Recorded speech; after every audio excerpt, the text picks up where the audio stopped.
নমস্কার, আপনারা দেখছেন ট্রাইব টিভি বাংলা। আজকের গুড মর্নিং বেঙ্গল নিয়ে আপনাদের সঙ্গে রয়েছি আমি পুনামি। শুরুতেই যে খবরের দিকে চোখ রাখব।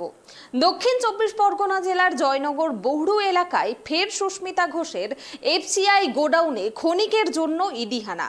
বৃহস্পতিবার সন্ধে 7টা থেকে 9টা পর্যন্ত অভিযানের পরেই বেরিয়ে গেল ইডির 4 সদস্যের প্রতিনিধি দল। উল্লেখ্য, গত সপ্তাহে রেশন দুর্নীতি মামলার তদন্তে সুস্মিতা ঘোষের এফসিআই গোডাউনে দীর্ঘ 14 ঘন্টা তদন্ত চালায় ইডি। এমনকি সুস্মিতা ঘোষের স্বামী এলাকার প্রভাবশালী বরুণ ঘোষকেও সেদিন জিজ্ঞাসাবাদ করা হয়।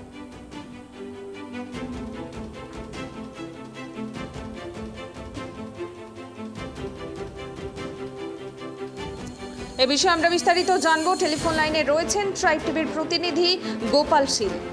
গোপাল, বৃহস্পতিবার সন্ধ্যাবেলা জয়নগর বহুড়ু এলাকায় ফের সুস্মিতা ঘোষের গোডাউনে ইডি হানা দিয়েছে, কি আপডেট রয়েছে?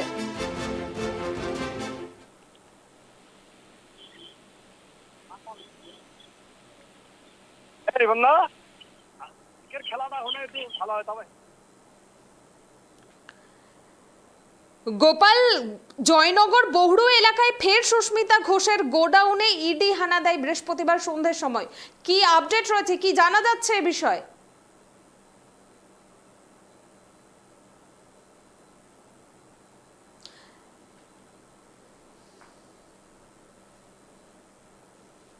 যান্ত্রিক গোলযোগের কারণে আমাদের প্রতিনিধির সঙ্গে কথা বলা যাচ্ছে না, তবে আপনাদের আবারও একবার জানিয়ে রাখবো, দক্ষিণ 24 পরগনা জেলার জয়নগর বহুড়ু এলাকায় ফের সুস্মিতা ঘোষের এফসিআই গোডাউনে ক্ষণিকের জন্য ইডি হানা। বৃহস্পতিবার সন্ধে 7টা থেকে 9টা পর্যন্ত অভিযানের পরই বেরিয়ে যায় ইডি 4 সদস্যের প্রতিনিধি দল। উল্লেখ্য, গত সপ্তাহে রেশন দুর্নীতি মামলার তদন্তে সুস্মিতা ঘোষের এফসিআই গোডাউনে দীর্ঘ 14 ঘন্টা তদন্ত চালায় ইডি। এমনকি সুস্মিতা ঘোষের স্বামী এলাকার প্রভাবশালী বরুণ ঘোষকেও জিজ্ঞাসাবাদ করা হয়। আমরা আবারও কথা বলে নেব আমাদের প্রতিনিধি গোপাল শীলের সঙ্গে। গোপাল, জয়নগর বহুড়ু এলাকায় ফের সুস্মিতা ঘোষের গোডাউনে ইডি হানা দেয় বৃহস্পতিবার সন্ধ্যার সময়, কি আপডেট রয়েছে, কি জানা যাচ্ছে এই বিষয়ে? বিস্তারিত জানাও আমাদের। দেখো পুনামি, তোমাকে বলে রাখি, খাদ্য কেলেঙ্কারি বা রেশন দুর্নীতিতে কিন্তু ইডি কিন্তু পিছু ছাড়ছে না।